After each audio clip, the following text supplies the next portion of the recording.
Trump প্রশাসনের কড়াকড়ি অভিবাসন নীতির মধ্যে যুক্তরাষ্ট্রের ফেডারেল ইমিগ্রেশন এজেন্টদের জড়িত গুলিবর্ষণের ঘটনা উদ্বেগজনক হারে বেড়েছে। গান সহিংসতা নিয়ে কাজ করা অলাভজনক সংবাদ মাধ্যম দ্য ট্রেস এর তথ্য অনুযায়ী 9 জানুয়ারি পর্যন্ত অভিবাসন অভিযান ঘিরে মোট 29টি সহিংস ঘটনার নথি পাওয়া গেছে, যার মধ্যে 16টি সরাসরি গুলিবর্ষণের ঘটনা।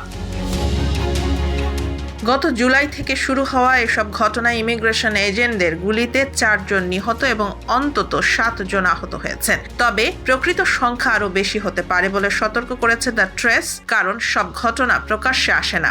আগ্নেয়াস্ত্রের পাশাপাশি রাবার বুলেট ও পেপার বলের মতো কম প্রাণঘাতী অস্ত্র ব্যবহারের 13টি ঘটনাও নথিভুক্ত হয়েছে, যার বেশিরভাগই বিক্ষোভ চলাকালে।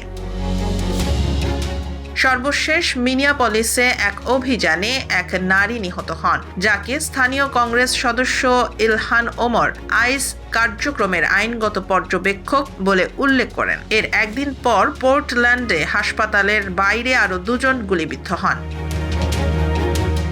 এদিকে ট্রাম্প প্রশাসনের সময় আইস হেফাজতে আটক ব্যক্তির সংখ্যা প্রায় 50% বেড়েছে। বর্তমানে প্রায় 69,000 মানুষ আটক রয়েছে। 2025 সালে আইস হেফাজতে 32 জনের মৃত্যু হয়েছে, যা গত 20 বছরের মধ্যে সর্বোচ্চ।